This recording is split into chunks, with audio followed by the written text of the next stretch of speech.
Hello, everybody. This is the Time Project, and I'm sure you've been wondering where I've been, and I haven't really been away for very long, but I'm sure some of you, probably not many of you, but I'm sure someone at least, is wondering how I think that Joe Biden is doing so far in his presidency and how I would rate him. And I know not many people really care about what I think of Biden as president because I don't really have that many viewers anyway.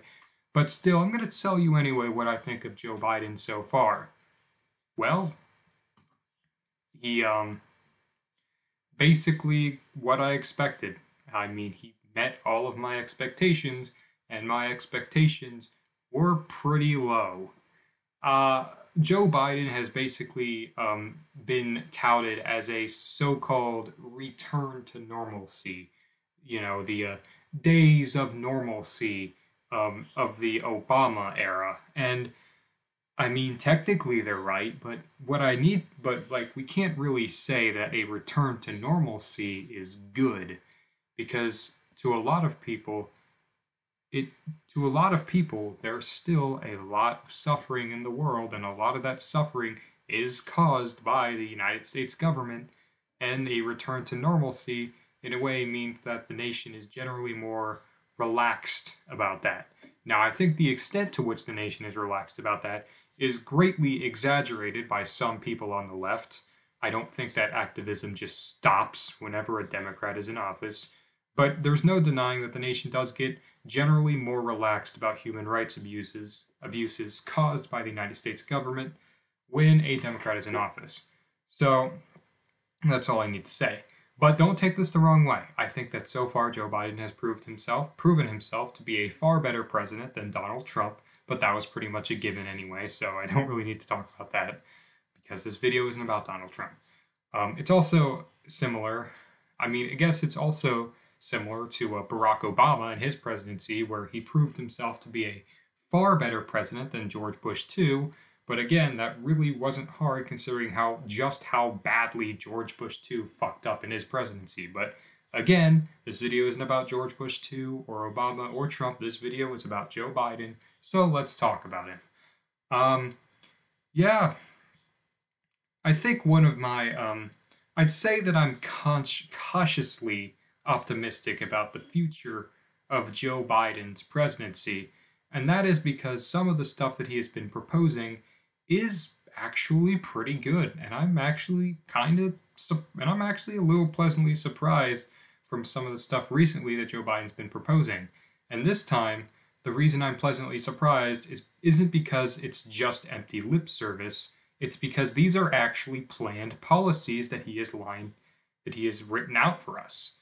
Whereas back in the Obama era, he'd mainly just do a lot of lip service, he basically, did a lot of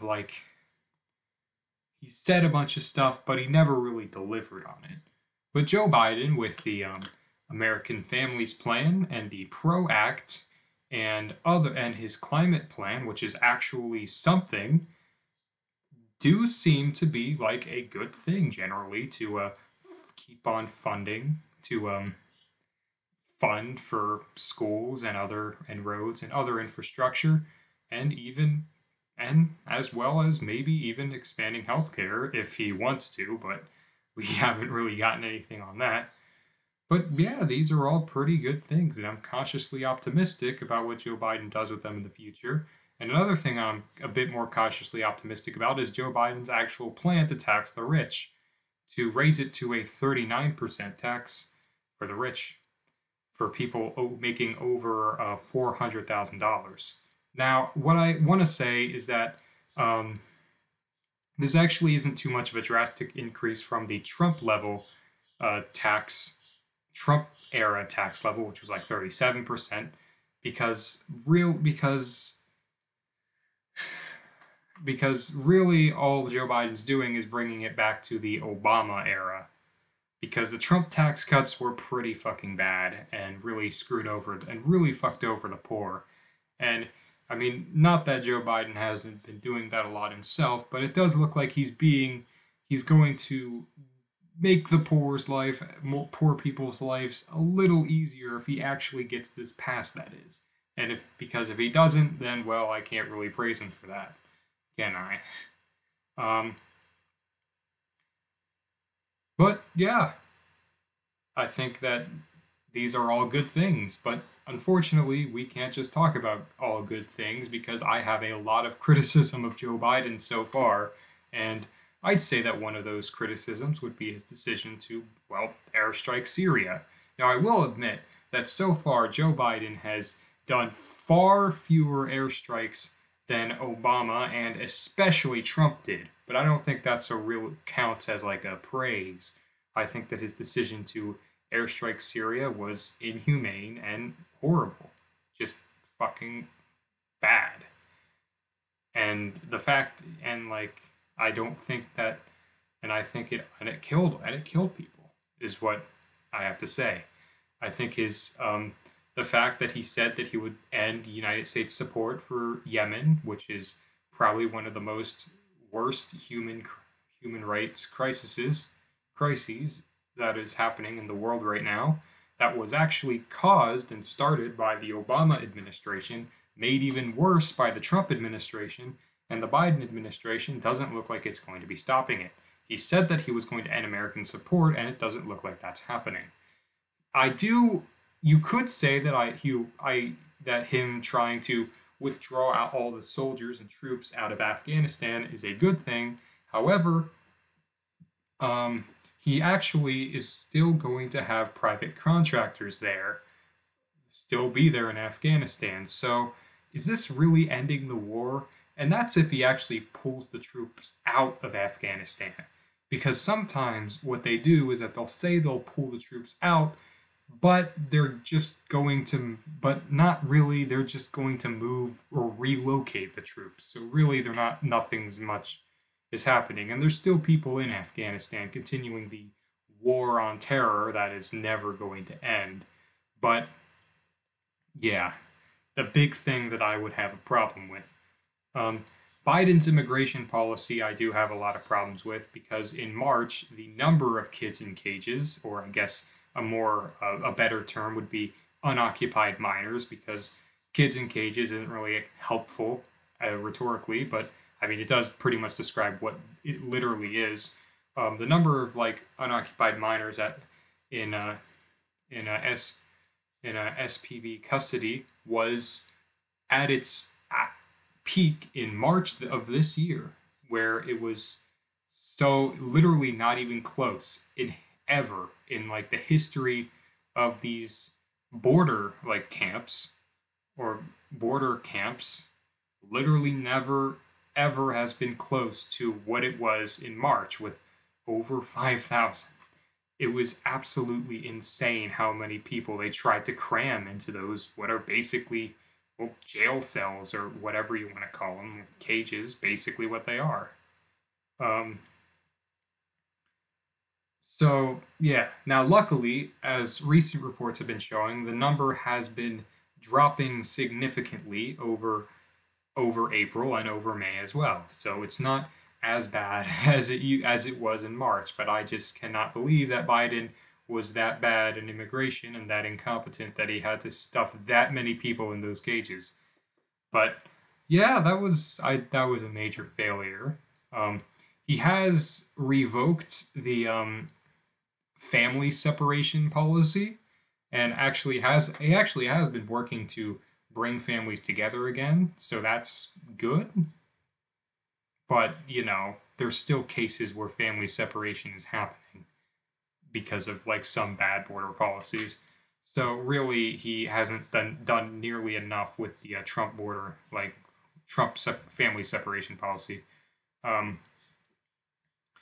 He rejoined the Paris Climate Agreement. I mean, some people may think that that's not nearly enough to really solve or combat climate change, but in reality, it actually does more. That all these nations are kind of like giving their, say, pledging their allegiance to beating climate change, I guess, so to say, you could say. So I think the Paris Climate Agreement means a bit more than some people give it credit for, and it's definitely good that Biden has rejoined it. And so far, as of very recent reports, it seems like the Biden administration is looking to lift the Iran sanctions in order to rejoin the Iran nuclear deal that Trump um, basically withdrew from in 2018. So, and I think that not rejoining the Iran nuclear deal would be a pretty big mistake by the Biden administration. So hopefully they get that one figured out as well. Reinstated DACA, but that happened in 2020 by a judge. So yeah, it's basically been what I expected. And this video is probably more positive than it should be because there's a lot. Like the fact that while Biden did overturn Trump's Muslim ban, the people who were affected by it are still affected by it because he's not handing out visas to them. So, yeah, it's like he couldn't even repeal that policy, which he couldn't even really repeal that policy, even though just how bad it was. Um, he actually considered rebuilding Trump's wall. I remember being really mad about that, even because he said specifically that he would not build another inch of that wall, and then he said that he was considering filling in gaps, which is just not just an excuse and is horrible. But as of very recent reports, he's actually not going. All operations have been closed, and all funding for the wall has been relocated to other areas. Well, other areas as in the Pentagon. So that kind of sucks, but as long as he's not building that fucking wall. Um, yeah. Um, I think Joe Biden hasn't really done enough for COVID-19. He certainly has really accelerated the distribution of vaccines, but unfortunately, what he hasn't done is provide like enough relief for Americans. I think his relief bill with the $1.7 trillion relief bill, I think that's what it was. I don't remember.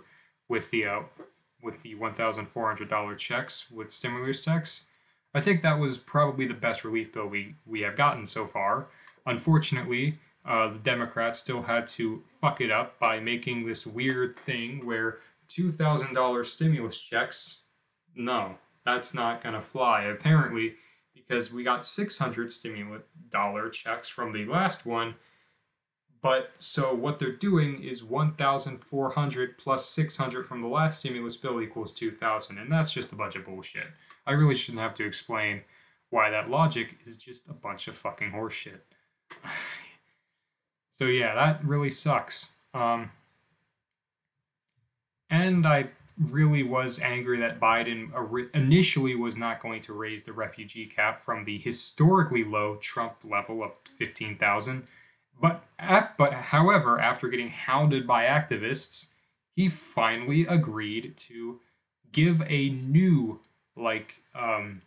refugee cap in this month. Hopefully, I will give Joe Biden till May 31st to release his new refugee cap, and it better be at least 60,000. I'll say that. He has to be at least 60,000, okay?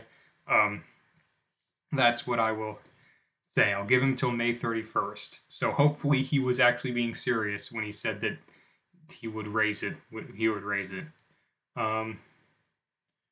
He hasn't really released the patents, so like vaccines, while vaccine distribution in the United States was really good, vaccine distribution from the United States to foreign nations that could really use the vaccines as the COVID-19 just rampantly, really fucks up those nations, destroys those nations. He hasn't released the patents, and he hasn't really been able to, export the vaccines elsewhere. Now, some people have argued that Donald Trump or the Trump administration did put in place contractual bans to prevent the vaccine from being exported to foreign nations. And this is true, but we have to remember Joe Biden is also the president of the United States. Are you seriously telling me that he doesn't have the power to revoke those bans or at least try to? Because that's just a bunch of bullshit. Now, to give Joe Biden some credit, he has said that he's going to export vaccines and other materials to help out India, and which obviously is pretty good, but he really needs to release the patents so that like the the vaccines can go to other nations as well as other supplies, because rich countries still hoarding the vaccines is still just really bad, and it's gonna fuck everyone over, it's gonna fuck everyone over, especially the poor countries in question. Um, yeah, I think I think I think that's the best way you can really sum up the Biden presidency. Um, I mean, I think his COVID-19 response was an improvement over Trump's, but not enough of an improvement. I mean, with how the United States system is works, it's really hard to have any good like response to it at all. Um, like think of like driving a really broken down car, and that Donald Trump just happened to be the most incompetent person to drive that car, and now Joe Biden is still the one driving that horribly broken car, but he's at least a bit more competent of a driver, which is why like hospitalizations have actually gone down quite a bit since Biden took office, which I think is pretty cool. Yeah, I don't really have much to say. I think that's pretty good. I mean, I'm not an expert of Biden's presidency, so I don't know every little detail, but I think so far Joe Biden has pretty much been what I expected, and I think that he isn't really going to really be doing much, and we're just going to have another like 4 years, because let's be real, Joe Biden's going to be way too old in 2024. I don't think he's going to run in 2024. He's going to be way too old. If he does run, he is going and he actually wins re-election, he is going to be like 82. And then if he actually gets through to 2028, he is going to be 86 years old. I think that is way too old to be running this country. So I don't think Joe Biden is really going to run for re-election. He's just going to be too old. I think he's going to be another one-term presidency, but I've been proven wrong before, so maybe I'll be wrong now. As for Donald Trump, he is younger, of course, 74, and that's still pretty old, but still.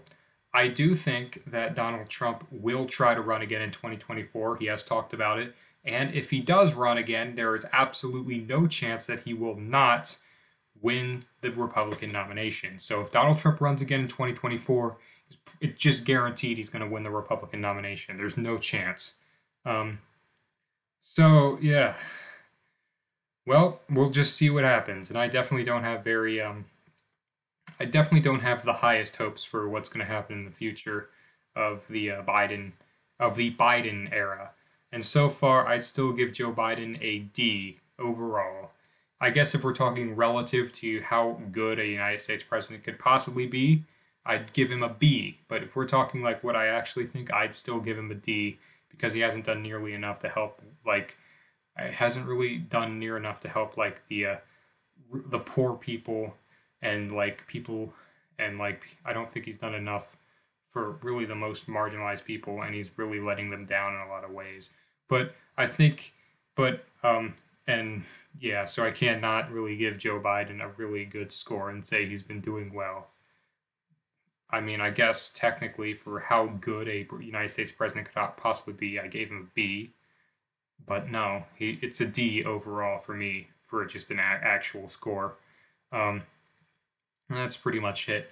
I think it's important to mention that the Obama era was the kind of the neoliberal status quo for 8 years, and I think that it's pretty clear that the Obama era did cause the conditions to arise that allowed Donald Trump to gain power. And so far, it looks like the Biden era is going to be repeating those mistakes. So, and since the Republican Party is now probably like probably resembles the most far right of all European like political parties, or any of the in the developed world, I think that we're in for some pretty bad days ahead for what's going to happen in the future, especially since Mitt Romney, who is still a piece of shit, was called a communist and booed at in the Utah Republican convention, and even called a communist. So, yeah, I don't have the best idea of what's going to happen in the future. But whatever happens, I'm sure we'll be here to. I'm sure it'll be I'm sure it'll be an experience. I can say that. So this is the Time Project signing out.